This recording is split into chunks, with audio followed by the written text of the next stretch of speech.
ഷാഹിദ് പുത്തനത്താണിയാണ് നമ്മുടെ മുന്നിലിരിക്കുന്നത്. അദ്ദേഹം മൊബൈലിൽ ചിത്രീകരിച്ച ഒരു സിനിമയുടെ വിശേഷങ്ങളിലേക്കാണ് നമ്മൾ കടക്കുന്നത്.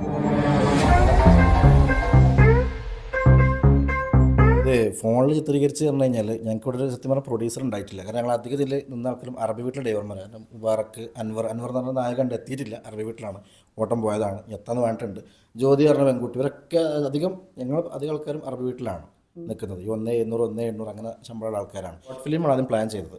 ഞങ്ങളത് ഒരു 15 മിനിറ്റിന് ഷോർട്ട് ഫിലിമാണ് ആദ്യം ഞങ്ങൾ പ്ലാൻ ചെയ്ത് തുടങ്ങിയത്. അത് പിന്നീട് അത് ലെങ്ത്ത് കൂടി അതൊരു സിനിമയിലേക്ക് എത്തുകയാണ് ചെയ്തത്. അതിന് ക്യാമറ ചെയ്യാൻ നമ്മുടെ പരിമിതികളുണ്ട്, ഒരുപാട് പരിമിതികൾ. അത്ര സംബന്ധിച്ച് അതും ഒരു പ്രശ്നമാണ്. ഫോണിൽ ചെയ്യേണ്ട പരിമിതി വല്ലാതെ ഇല്ല. ആൾ കൂടിയെടുത്ത് വെക്കുന്നിടത്താണ് പ്രശ്നമുള്ളത്. ആളില്ലാത്ത ഭാഗങ്ങൾ വെക്കുന്ന വല്ല പ്രശ്നങ്ങളില്ല. അങ്ങനെയാണ് ഇതൊരു ഫോണിലൂടെ ചെയ്യാം എന്ന് തീരുമാനിച്ചത്.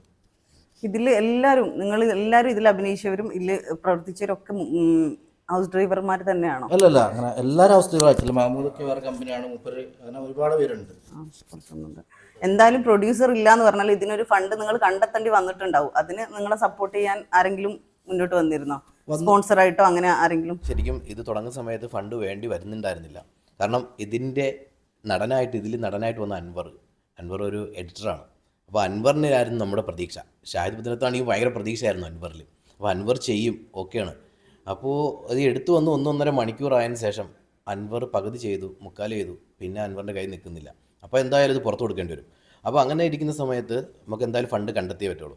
അങ്ങനെയാണ് നമ്മൾ മഹമ്മൂദ് ഖായെയും അതുപോലെ റഫീഖ് ഭായിയൊക്കെ കോൺടാക്ട് ചെയ്യുന്നത്. കാരണം നമ്മളുമായിട്ടൊരു ബന്ധമുണ്ട്. പിന്നെ നമ്മൾ എന്ത് ചോദിച്ചാലും അവർ ഇല്ല എന്ന് പറയൂല. ഏത് സമയത്തായാലും ഇല്ല എന്നവർ പറയില്ല. മഹമ്മൂദ് ഖാ, റഫീഖ്, പിന്നെ നിങ്ങളെ പേരെന്തായിരുന്നു? സഹീർ. നിങ്ങളൊക്കെ ഇതിൽ അഭിനയിച്ചിട്ടുണ്ടോ? നമുക്ക് അത്യാവശ്യം ടിക്ടോക്ക് ബേസിക്കലി അറിയാം. പിന്നെ അസ്ലം ഇതിൻ്റെ അസോസിയേറ്റ് ക്യാമറമാനാണ്. ക്യാമറ നാട്ടിൽ ചെയ്ത് പരിചയമുണ്ട്. ഇവിടെ റീൽസൊക്കെ ക്യാമറ ചെയ്യും പയ്യൻ. അതായത് നമ്മളെ അൻവറാണ് ഇതിൽ ക്യാമറ ചെയ്തിട്ടുള്ളത്. അസ്ലമാണ് ഇതിൻ്റെ അസോസിയേറ്റ് ക്യാമറ ആയിട്ട് ചെയ്തിട്ടുള്ളത്. ഒരാളൊരു ഇതാണ്, ഒരു അങ്ങനെ വല്ലാതെ ക്യാമറക്ക് മുന്നേ വരില്ലാണ്ട് ചിരിച്ചിട്ടൊക്കെ ആള് സൈലന്റ് ആണ്. റഫീഖിന് അഭിനയിച്ച എന്തെങ്കിലും മുൻപ് എക്സ്പീരിയൻസ് എന്തെങ്കിലും ഉണ്ടോ? ഒരു എക്സ്പീരിയൻസും ഇല്ല. എല്ലാരും കുറെ പേര് ഇതില് പുതുമുഖങ്ങളാണല്ലേ? റഫീഖ് നല്ലതായിട്ട് അഭിനയിച്ചിട്ടുണ്ട് ഇതിൽ. റഫീഖ്, സാജിദ്, മുപ്പർ സുഹൃത്ത് സാജിദ്, ബിജു, അങ്ങനെ ദോഹ വോയിസ് ഒരു വാട്സ്ആപ്പ് ഗ്രൂപ്പ് ഉണ്ട്, അതിന് ഒരുപാട് പേര്. അതുപോലെ നമ്മൾ മഹമ്മൂദൊക്കെ ഇതിൽ വന്നപ്പോൾ ഇങ്ങനെടാ ഞാൻ മഹമ്മൂദ് കൊണ്ടുവന്നത് വേറൊരു ക്യാരക്ടറാണ്. നമുക്ക് പോലീസ് സ്റ്റേഷൻ ചെയ്യാം, മുപ്പൊരു ഫൈറ്റൊക്കെ ഉണ്ടോ, എന്നാൽ ഞാനിടാ എനിക്കൊന്നും കൂടി ഇതാവും, അല്ല യൂണിഫോം ഒക്കെ ഉണ്ടോ? അപ്പോൾ അപ്പോൾ മഹമ്മൂദൊക്കെ സിവിൽ ഡ്രസ്സിലാണ്, എപ്പോഴും സിവിൽ ഡ്രസ്സിലാണോ ഇതിലുള്ള? അത് സിവിൽ ഡ്രസ്സിലാണ് മുപ്പര് നമ്മൾ എസ് ഐ ഇങ്ങനെ പോണത് കാരണം ഫൈറ്റ് ഉണ്ടാവുമല്ലോ. നമുക്ക് ഫൈറ്റൊക്കെ നമുക്ക് എങ്ങനെ അടിക്കട്ടെ, ചാടി അടിക്കും, വണ്ടി അടിക്കും, അല്ല അത് അപ്പം മുബാറക്ക് തന്നെ അത് ഡയറക്ടർ പറയും എന്തായാലും അടിക്കണം. അപ്പം നമ്മൾ സീൻ എടുക്കും, അടി റെഡി ആയോ? അപ്പം മൂപ്പര് ഇങ്ങനെ വെളിച്ചെണ്ണ കെട്ടി റെഡി നിൽക്കുകയാണ്, ഇങ്ങനെ കോതായിലേക്ക് ഇറങ്ങാൻ. എവിടെ അടി, എവിടെ അതാ ലെവലിലുള്ള അടിയാണ് മൂപ്പരടി. അടി ഭയങ്കര ഇഷ്ടമാണ്. ഏത് ഇത് കിട്ടിയിട്ടുണ്ട്. കാരണം ഇത് സ്റ്റണ്ട് മാസ്റ്റർ ഒന്നുമില്ല ഞങ്ങളതിന്. ഇതിനെപ്പറ്റി പറയാം, ലോ ബഡ്ജറ്റിൽ ചെയ്തൊരു പരിപാടിയാണ്, മൊബൈലിൽ ചെയ്തൊരു പരിപാടി. അതുകൊണ്ട് സ്റ്റണ്ട് മാസ്റ്റർ ഒന്നുമില്ല. അവനൾക്ക് അറിയുന്ന ബിസ്മില്ല അറിഞ്ഞിട്ട് ഗോദായിലേക്ക് ഇറങ്ങി തുടങ്ങുക, അതാണ് നാടൻ തല്ലാണ്. തല്ല് കിട്ടും, കൊണ്ടിട്ടുണ്ട്, ബാർക്ക് കൊണ്ടിട്ടുണ്ട്, ഇവൻ കൊണ്ടിട്ടുണ്ട്, നല്ല പുറം പൊളിച്ചിട്ടുണ്ടൊക്കെ ഇപ്പൊ അഭിനയിച്ചിട്ടുള്ളത്. അടി കൊള്ളാത്ത ആൾക്കാരെ ബാക്കിയുള്ളവരൊക്കെ മഹമ്മൂദൊക്കെ കൊണ്ടിട്ടുണ്ട്, തിരിച്ചു കൊടുത്തു. ഈ സിനിമയിൽ നിങ്ങൾക്ക് മറക്കാൻ പറ്റാത്ത എന്തെങ്കിലും ഒരു അനുഭവം പങ്കുവെക്കാൻ പറ്റുമോ? എനിക്ക് അടി കിട്ടിയ നെഞ്ചത്ത് 2 ചവിട്ട് കിട്ടിയിട്ടുണ്ട്. ചവിട്ട് കിട്ടിക്കഴിഞ്ഞാൽ ഞാൻ നേരെ പോയി കാരണം പറഞ്ഞ് വീഴണ ചെയ്തത്, മുതിടിച്ച് വേണം. അപ്പോൾ അടുത്ത ദിവസം ഓട്ടം പോകണം, മലയാളിച്ച് ഓട്ടം വിളിക്കണം. ഓട്ടം വിളിച്ചപ്പോഴത്തേക്ക് എന്ത് പറയും? സിനിമ ഷൂട്ടിങ്ങിന് പോയിട്ട് തടി കൊണ്ട് വീണ് എന്ന് പറഞ്ഞാൽ വീട്ടിലേക്ക് കയറ്റി വിടും, ഇവിടെ ഇനി നിന്നെ വേണ്ടെന്ന് പറയും.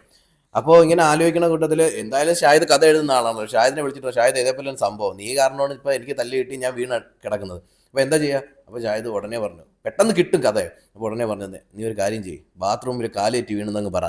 അപ്പോഴോ അതിൻ്റെ പേരിൽ 2 ദിവസം ലീവ് കിട്ടും. അതുകൊണ്ട് അപ്പോൾ പിന്നെ നമ്മൾ വന്നിട്ട് എന്നെ കെട്ടി ശരിയാക്കി തരാം. അങ്ങനെ 2 ദിവസം എന്ത് ചെയ്തു, ബാത്റൂമിൽ തെറ്റി വീണെന്ന് പറഞ്ഞിട്ട് 2 ദിവസം ലീവ് എടുത്തു. മഹമ്മൂദ് ഖാൻ മുമ്പ് എന്തൊക്കെയോ ആക്ടിംഗ് ഒക്കെ ചെയ്തിട്ടുണ്ട് തോന്നുന്നല്ലേ? കുറെ ഫിലിമിലൊക്കെ അഭിനയിച്ചിട്ടുണ്ട്. സീരിയൽ അഭിനയിച്ചിട്ടുണ്ടല്ലോ. ഇപ്പോ ഈ കഴിഞ്ഞ ദിവസം 1000 എപ്പിസോഡിൽ എത്തി നിൽക്കുന്ന ആളിയൻസ് എന്ന സീരിയലിൽ ഏകദേശം ഒരു 4-5 എപ്പിസോഡിൽ ഞാനുണ്ട്. പിന്നെ പ്രത്യേകം എടുത്തു പറയാൻ വേറൊരു സീരിയല് പൃഥ്വിരാജിന്റെ അമ്മേന്റെ കൂടെ അഭിനയിച്ചിട്ടുണ്ട്. അപ്പൊ ഇനി ഒരു നല്ല ഭാവിയുണ്ട് സിനിമയിലേക്ക്. ഇത് ഇറങ്ങുമ്പോൾ മനസ്സിലാവും ഇനി ഭാവി ഉണ്ടാവും. ദോഹയിൽ എന്തെങ്കിലും ആവശ്യമുണ്ടെങ്കിൽ ഞങ്ങൾ 2 പേരെ വിളിക്കുക. മുബാഷിറെ അധികം ഫോൺ എടുക്കൂല, അത് എടുത്തു കഴിഞ്ഞാൽ സെറ്റാക്കി തരും. അല്ലെങ്കിൽ മുഹമ്മദ് വിളിച്ചെടുക്കും, എടാ ഞാൻ ശരിയാക്കി തരാം. അൽക്കൂർ ഭാഗമാണെങ്കിൽ ഗോപാലട്ടൻ എന്ന് പറഞ്ഞ ഒരാളുണ്ട് ടിക്ടോക്കിലൊക്കെ ഉള്ള, മൂപ്പരാണ് ബേസിക്കലി നമുക്ക് സെറ്റാക്കി തരില്ല. ഇവരൊക്കെ അതിൽ അഭിനയിച്ചിട്ടുണ്ട്, അതിന് പുറത്ത് 10-15 പേര് ഇതിൽ അഭിനയിച്ചിട്ടുണ്ട്. ഇവരൊക്കെ ഒരു സിനിമയാണ്, ഒരു ഫാമിലി ആയിട്ട് ഒരു കുടുംബമായിട്ടാണ് ഞങ്ങൾ മുന്നോട്ട് പോയത്. ഇൻഷാ അല്ലാഹ് ഫെബ്രുവരി 2 ഇത് റിലീസാവും. അപ്പൊ ഏകദേശം എത്ര പേര് നിങ്ങളെ കൂടെ ഈ കൂട്ടായ്മയിൽ ഉണ്ടെന്നൊരു കണക്കുണ്ടോ നിങ്ങളുടെ അടുത്ത്? ഏകദേശം എത്ര പേര്? 35 പേരോളുണ്ട്. 35 പേരോളം. ഈ ദോഹ വോയിസ് കുറെ പേരുണ്ടല്ലോ.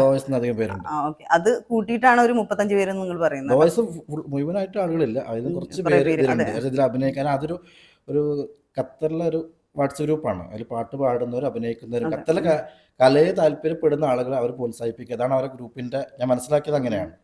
അപ്പോൾ അവർ ഈ ഖത്തറിൽ ദോഹയിലുള്ള കലാകാരന്മാർ, അവർ പാട്ട് എഴുതുന്നവരുണ്ട്, പാടുന്നവരുണ്ട്, അഭിനയിക്കുന്നവരുണ്ട്, എഡിറ്റർമാരുണ്ട്, എല്ലാ രീതിക്കുള്ള ആൾക്കാർ അതിൽ തന്നെ ഉണ്ട് കുറേ ആൾക്കാർ. അപ്പോൾ ഇതിൽ മുബാഷിറാണ്, ദോഹ വോയിസ് എന്ന് പറഞ്ഞ ടീമുണ്ട്. അപ്പോൾ അതിൽ സംസാരിച്ച ആളുകൾ വരും, നമുക്കൊന്നും കൊടുക്കേണ്ട ആവശ്യമില്ല. അപ്പോൾ ഞാനും സംസാരിച്ചു, ഞങ്ങൾ അറബി വീട്ടിലാണ്, അപ്പോൾ രാത്രി സമയങ്ങളിൽ ഞങ്ങൾ ഷൂട്ട് വരിക, അതിനോട് സഹകരിച്ച് നിൽക്കുന്ന ആൾക്കാരാണ്. റഫീഖൊന്നും ചില ദിവസം ഉറങ്ങിയിട്ടില്ല. അപ്പം അങ്ങനെ വന്നിട്ട് സമയങ്ങളൊക്കെ ഉണ്ടായിരുന്നു. മഹമ്മൂദ് ഖാൻ എന്തൊരു ഗ്രൂപ്പിലുണ്ടെന്ന് തോന്നുന്നു അല്ലേ? മഹമ്മൂദ് ഖാൻ്റെ ഒരു ഗ്രൂപ്പുണ്ട്. നമ്മളെ ഗ്രൂപ്പ് ഇങ്ങനെ അതിൽ നിന്നാരും അഭിനയിക്കൊന്നും വന്നിട്ടില്ല. മേഘമൽഹാർ എന്നൊരു പൊക്കോ നമ്മളെ ഇതിന്റെ പോസ്റ്റർ റിലീസും കാര്യങ്ങളൊക്കെ നടത്തിയപ്പോൾ ഒരുപാട് സപ്പോർട്ട് ചെയ്തിരുന്നു. അപ്പോൾ അങ്ങനെയുള്ള സപ്പോർട്ടുകൾ നമുക്ക് ആവശ്യമാണ്. ഒരുപാട് കൂട്ടായ്മ ഉണ്ട് ഖത്തറിൽ, അതുകൊണ്ടാണ് ഇവിടെ പങ്കെടുപ്പിക്കാലോ. അല്ല, അത് പങ്കെടുപ്പിക്കാം, പ്രശ്നം അല്ല. അതില് വേറൊരു കാര്യം പറയാനുള്ളത്, മേഘമൽഹാറിൽ നിന്ന് ഒരു ആങ്കർ നമ്മുടെ ഇന്റർവ്യൂ ചെയ്യാൻ വേണ്ടിയിട്ട് വന്നിട്ടുണ്ടായിരുന്നു. അത് നമ്മുടെ ഫസ്റ്റ് ഇന്റർവ്യൂ ചെയ്തത് മായാണല്ലേ? മായ എന്ന് പറയുന്ന ഒരു കുട്ടിയാണ് മേഘമൽഹാറിൽ നിന്ന് ഇന്റർവ്യൂ ചെയ്തത്. അപ്പൊ ഗായിക ആങ്കറിലേക്ക് മാറി, അതിന് ഒരുപാട് അപ്രീസിയേഷൻ കിട്ടി, ഒരുപാട് ആൾക്കാർ തിരിച്ചറിഞ്ഞു. അപ്പോൾ ഭയങ്കര സന്തോഷമായി. അതുപോലെ ഒരുപാട് പേര് ഒരുപാട് മേഖലകളിൽ നിന്ന് നമ്മൾ അവർക്കൊക്കെ അവസരം കൊടുക്കുന്നുണ്ട്. അവസരം കിട്ടുന്നില്ല എന്നല്ല, ആൾക്കാർ വരുന്നുണ്ട്, അവസരം കൊടുക്കുന്നുണ്ട്, അതിലൂടെ അവർ അറിയപ്പെടുന്നുണ്ട്. അത് തന്നെയാണ് നമ്മുടെ ഏറ്റവും വലിയ വിജയം. ഈമാനുള്ള ഇബ്ലീസ് എന്ന സിനിമ കൊണ്ട് നിങ്ങൾ എന്താണ് ഉദ്ദേശിക്കുന്നത്? അത് ഈ കഥയായിട്ട് എന്തെങ്കിലും റിലേഷൻ ഉണ്ടോ? ഇതൊരു മതപരമായൊരു വർക്കൊന്നുമല്ല. അതിൽ അതുപോലെ ഈമാനുള്ള ഇബ്ലീസ് എന്ന് പറയുമ്പോൾ ഒരു മതപരമായൊരു വർക്കൊന്നുമല്ല. അതിനെക്കുറിച്ച് കൂടുതൽ പറയുകയാണെങ്കിൽ മുബാറക്കാണ് അതിന് ഏറ്റവും ബെറ്റർ ആയിട്ടുള്ള ആൾ.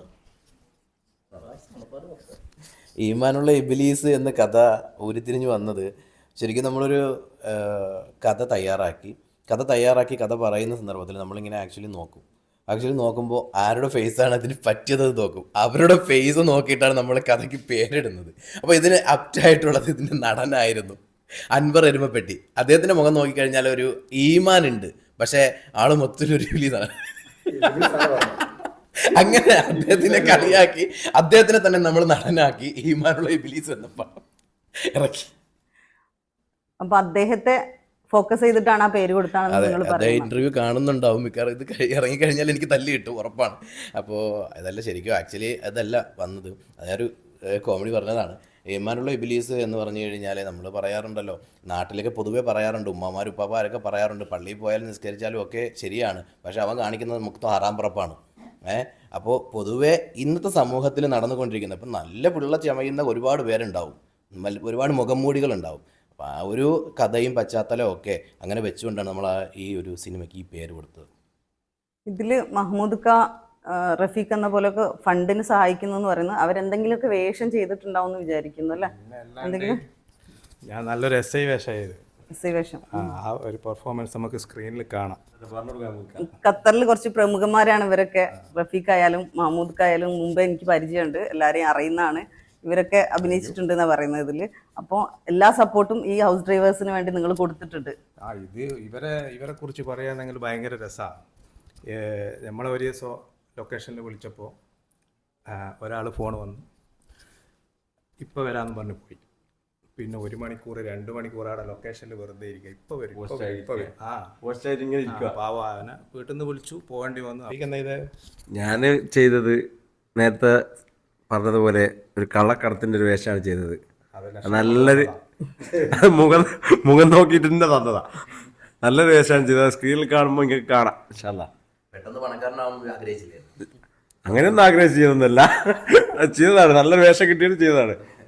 ഒരു സിനിമ എന്ന് പറയുമ്പോൾ അതിലെപ്പോഴും ഒരു നായികയും നായകനും എന്തായാലും ഉണ്ടായിരിക്കും. അതിൽ നിങ്ങളെ നായകൻ അൻവർ എന്ന് പറഞ്ഞ ആളാണ്. നായിക പേര് പറയാൻ ബുദ്ധിമുട്ടില്ല, ജ്യോതിയാണല്ലേ. ആ കുറേ കാലമായിട്ട് ഈ പറഞ്ഞ ആൽബം, ഷോർട്ട് ഫിലിം, അതുപോലെ മെയിൻ ആകുമ്പോൾ ക്യാമറമാനാണ്. ക്യാമറ എഡിറ്റിംഗ് ഒക്കെ അറിയാം. അഭിനയത്തിനോടൊരു ആഗ്രഹമുള്ള പയ്യനാണ്. ജ്യോതി പറഞ്ഞ ആൾ, മുബാഷിർ പറഞ്ഞ സുഹൃത്തുണ്ട്. അപ്പോൾ അവനാണ് ജ്യോതി പറഞ്ഞ പെൺകുട്ടിയെ കൊണ്ടുവന്നത്. അങ്ങനൊരു അഭിനയിക്കാൻ താല്പര്യമുള്ള പെൺകുട്ടി ഉണ്ട്, അപ്പോൾ അവൾ അഭിനയിക്കും എന്ന് പറഞ്ഞപ്പോൾ ഞങ്ങൾ അവരോട് സംസാരിക്കുകയായിരുന്നു. ഇങ്ങനെ കഥ ഉണ്ട്, ചെയ്യാൻ പറ്റുമോ ചോദിച്ചപ്പോൾ അവർ ഓക്കെ നമുക്ക് ചെയ്യാം എന്ന് പറഞ്ഞിട്ടാണ് അവരെ രണ്ടുപേരെ സെലക്ട് ആക്കിയത്.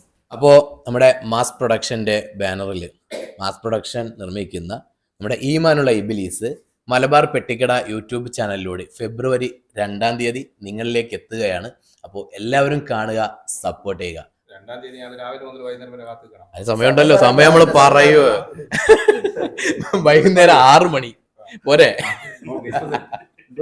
നാട്ടിലാണ്. എല്ലാം കൂടെ ചോദിക്കില്ല. ഇനിയിപ്പോ 6 മണി പറഞ്ഞ മിനിറ്റും കൂടെ ചോദിക്കരുത്. എന്തായാലും ഇന്ത്യൻ സമയം 6 മണി. അപ്പോ എല്ലാരും കാണുക, സപ്പോർട്ട് ചെയ്യുക. അതിൻ്റെ